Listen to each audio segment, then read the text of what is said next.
Good morning, everyone. Update Storm Fern. What's in store for us today? We got the sleet, got the freezing rain, still got the record snow.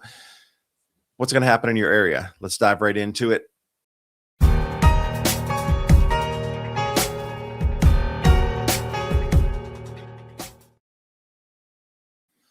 Bringing you the NOAA watch warnings here. In over a 12-hour period, it moved from slightly cold into extreme cold freeze warnings, and the ice stays pretty much the same in the southeast U.S. Snow extends all the way up to Maine.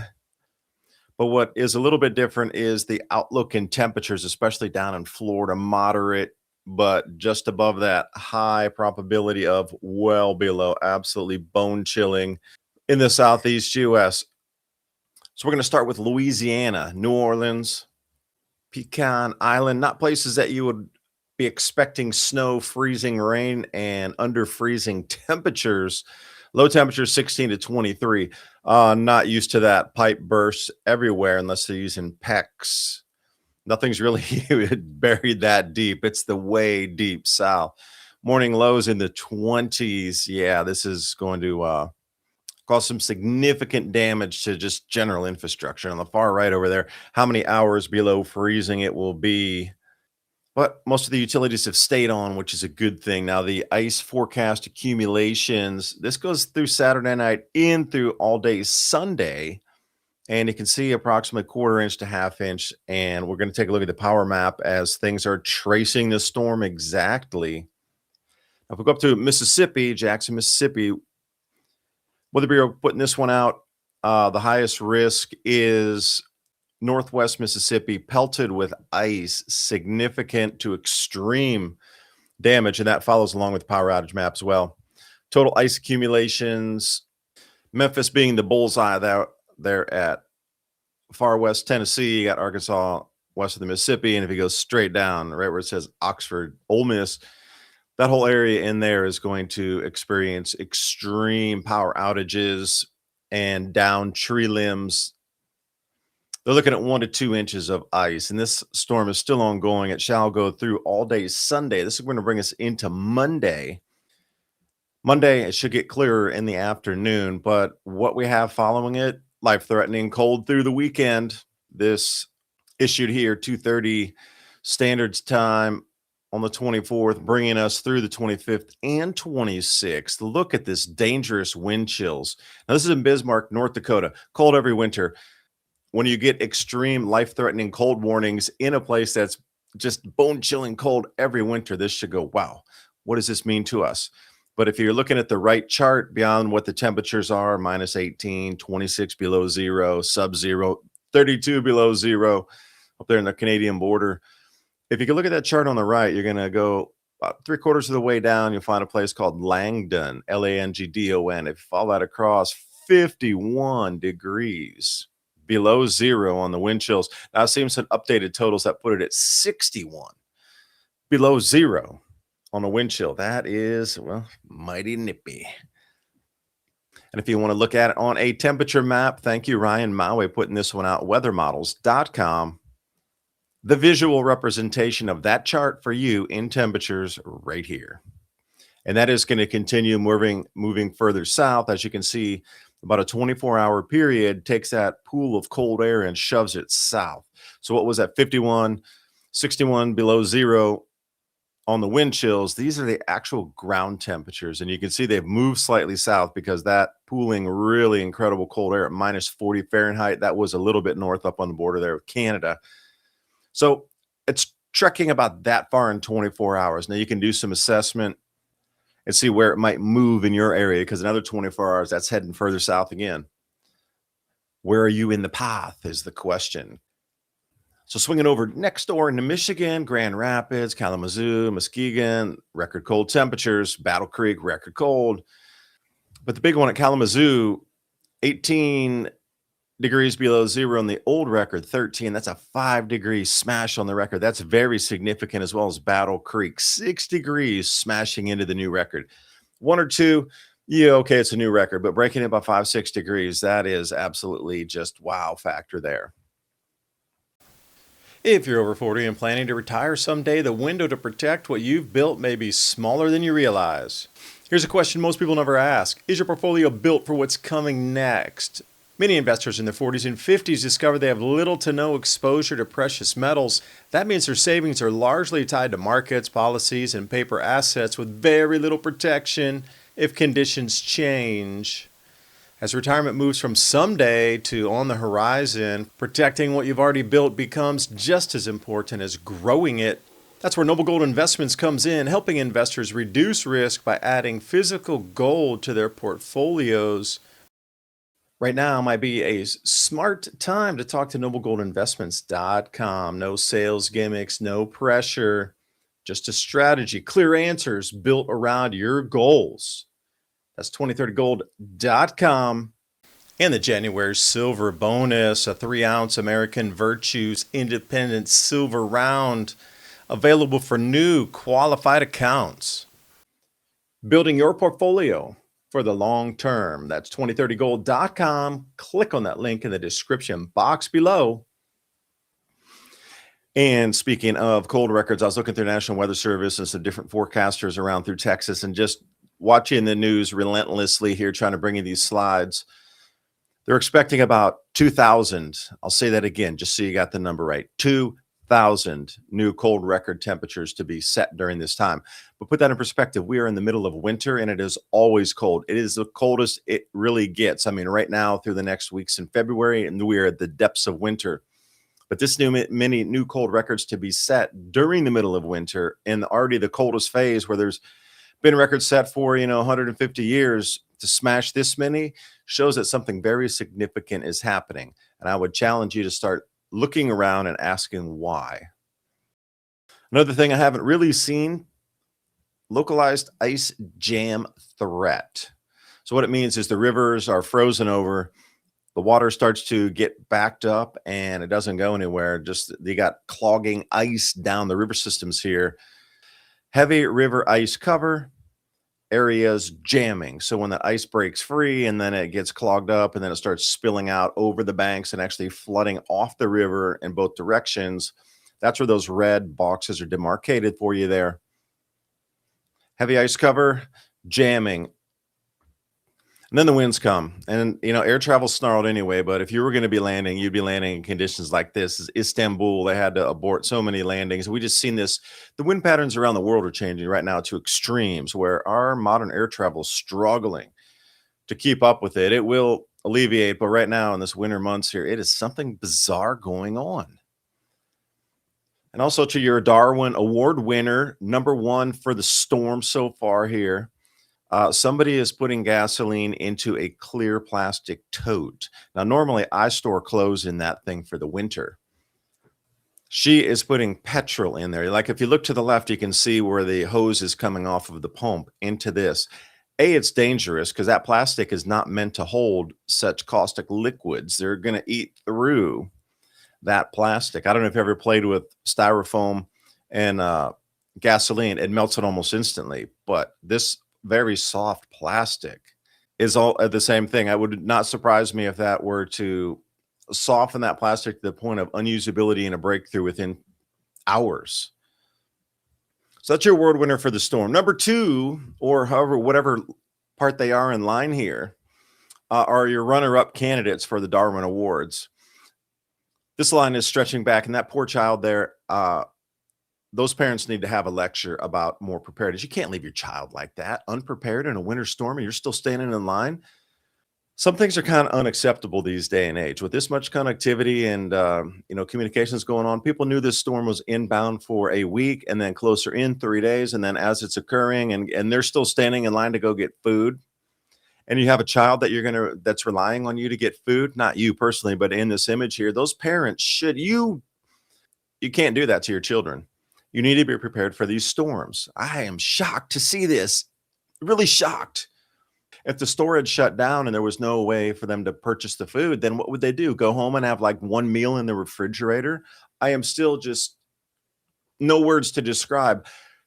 How can this be that people are so unprepared? Oh man, infuriating that, covering these types of events, knowing that it's coming in. And imagine how many of them have a generator. How many of them have extra water filtration in case their normal city water goes down? Could they filter some other form of water to be able to drink? I doubt it. They don't even have food. Oh, please talk to these people. And also bringing you down to Texas, about sunny, you'll see Dallas, Fort Worth right there. So the normal around this time of year is 36. Records 12 in 1940. We got a heap of temperatures way below 12 up there, 9, 8, 10, 11. And I thought, well, that's pretty interesting. And sure enough, at least their weather's honest about it. Sunday morning, tying the old record. Monday morning, breaking the record. Tuesday morning, breaking the old record. So that record set in 1904. So we're experiencing at least once in 120-year cold here. Just saying, for those keeping track. As we come into Monday, here are the actual totals that are going to smash those records. Dallas looking at 9 degrees Fahrenheit, but as you move off out into the hinterlands, you get 1 degree, 2 degree Wichita Falls. Haskell, Albany, 6, 7 degrees. This is some extreme cold temperatures coming in. And again, if you want to put it on a map here, weathermodels.com bringing us again, Ryan Maui throwing the best charts right now. Temperature anomalies, so you can see how far below the regular normal temperatures this is. But again, it pegs the chart at 28. At least they do demarcate with the actual number in the area shaded, so you can get a gauge based on what the coloration is on the right side. Well below normal. But you see where that blue pocket is, right around Tennessee, northern Georgia, parts of Alabama. That is where that rain is pushing in right now. That, for us, luckily, avoided any ice power outages, but the rest of the Southeast is absolutely getting pummeled. So the power outage risk continues, and today is going to be the heaviest of the ice storm here on Sunday. So this map still holds. This is Friday through Sunday. And I had been chasing the power outages here. Now, this started yesterday on Saturday morning, Saturday afternoon early, and you started to see the beginning of the storm, and the power outages were following the storm. And as this thing treks northeast, here we go. It continues to follow. It is 6:30 a.m. Sunday morning here, and this storm is going to continue to trek to the northeast. So that power outage map is going to follow over into Alabama, into Georgia, North Carolina, South Carolina, and is going to continue going north. And people are going, I can't believe the freezing cold temperatures. So I could say, I can't believe what the air pollution is like in Delhi, in New Delhi in India. New Delhi air pollution or a little bit of chilly temperatures and some freezing rain. You make the choice. Pivotal weather showing us the storm track here, 24th at approximately 7 p.m. And then as we move forward into the 25th, deep 7 a.m. will be this departure here. Remember, we're using Zulu time, so subtract 5 hours. That's English Greenwich Mean Time. 5 hours minus on that. So 12 minus 5, 7. Move you through to 1 p.m. and the storm's starting to dissipate a little bit, but ramping up for snow and freezing rain over North Carolina, parts of Virginia. And it really gets heavy up around Virginia, D.C., going to get pelted there. That whole Maryland area is going to get covered deep. That shows you what you can expect through the rest of today. And then as the evening, again, everything's going to refreeze on the streets because we got that Arctic blast coming. Let's take a look at a different model here. This is tropicaltidbits.com. You want to go over to the right side. You're going to see where it says mesoscale and then the drop-down menu. I like this one. It's just a little more granular, really a lot of detail in the reflectivity. It's the NAM 3 kilometer. They also have a 12 kilometer and 32 kilometer as well. Choose the one you like that thinks it gives you the highest resolution of your area. You can really dive in deeply on this one. But it shows this line of thunderstorms that's going to follow up with the storm. It's going to be high winds through the Appalachian Mountains, going to roll 60 miles an hour or so. And then we're going to be followed by the thunder. It could be ice for some of you, thunder ice or just thunderstorm line that comes through right around noon coming up today, Sunday, and then the snowfall is going to follow this. So get ready for extreme changes as this rolls through today, Sunday. It's going to move from one form of precipitation, whether it be your sleet, your freezing rain, and the snow is going to stick around at the end. But those two are going to start to change into regular rain or just snowfall. Now, after that occurs, remember, everything's going to refreeze incredible tonight. We're coming into Arctic lows way down in the southeast, way down into Louisiana too. So anything north of the Gulf of America is going to be frozen. That is going to think about your freeze risk on that, whether it be driving or if you have anything hanging around. We got the freezing rain last night. We got icicles hanging off our gutters everywhere. That's fine. It might melt off when the actual rain sweeps through Tennessee today, but it's going to refreeze tonight later on. Like grass is going to be a frozen solid mess here for a minute. We're going down to 6 Fahrenheit. So if we're in East Tennessee and it's going to 6, where are you going to be at in terms of temperatures? Whatever it is, water freezes at 32. So, or 0 Celsius for those of you in the rest of the world. It's going to be a freeze event. Frozen is probably the best term for it. So this rain is going to turn into ice. Your freezing rain is going to turn into harder ice, and anything in between with the snow is just going to lock in place for a few more days.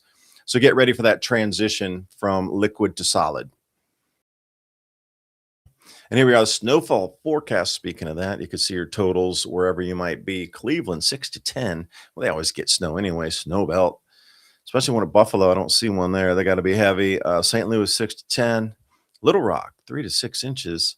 Nashville was getting pelted with snow last night, too, already. A lot of these places in the southeast were rocking with snow, in addition to the ice accumulation. So through Monday, this is accumulated. It's not going to all occur in a single day, in a single sitting, if you will. They're going to have some spread out of this, but you can see if we look overall at the end of the storm, the ice accumulation is going to be through Mississippi, northern Louisiana, and this is transiting over, and there's going to be a huge amount of damage north of Atlanta into South Carolina, of all places, and North Carolina up into the mountains there. So the densest patches of ice, and all the way to Nashville too. So you can see where it's going to continue to stay hazardous for a while. So let's jump into the ice here. The National Weather Service is off Atlanta. Purple, bad. Dark brick red, bad. Plain red and yellow gold, doable. So this is kind of the way you would put it in a category instead of extreme or whatever. Just purple, you're not moving. Red, still difficult. Power outages. When you get into the golds and yellows, survivable. Okay. Expect travel delays through Atlanta. Let's say that people, flight crews can't even get there, with the icy roads like this. I know they do a good job and try, but you're down the end of the, deeper south at that point. They don't have that many snow plows. They do on the runways for certain things, but outside, come to the airport. Airport might be open, de-iced, etc., but crews getting in there you're not happening. Ice potential here.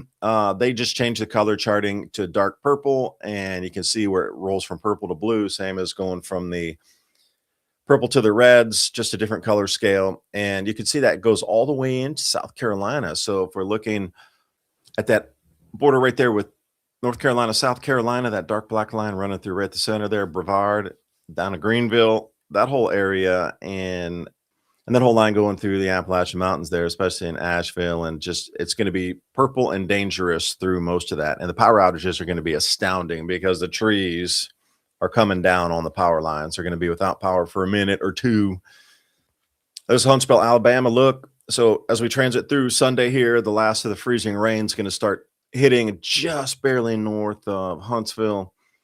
And following behind that, you can see the purple, and where that will land is treacherously in North Louisiana and Mississippi. That's going to cause some unusual, let's say, changes there. And those states that don't normally get this type of, ice. Expected accumulation, this is through East Tennessee. Now, with the rain coming in, hopefully this will mostly melt off by the end of Sunday, but there's still ice everywhere. I was out earlier this morning around 4 a.m. and it was still icy around my place, so the rain hasn't really melted anything off yet. I just couldn't sleep. I went to bed for a few hours, just could not sleep last night. I got the generator ready. I wanted to be prepared for power outages and instantly fire up the generator. So maybe it was one of those edgy things, like hurricanes too. People I know, and during hurricanes, they can't sleep for days because they're just so on edge. So the most likely forecast, now that is going to transit from the south to the north. So that shall sweep and is sweeping over Nashville, but just going to intensify through the morning hours here and Sunday, and should taper off somewhere around the afternoon.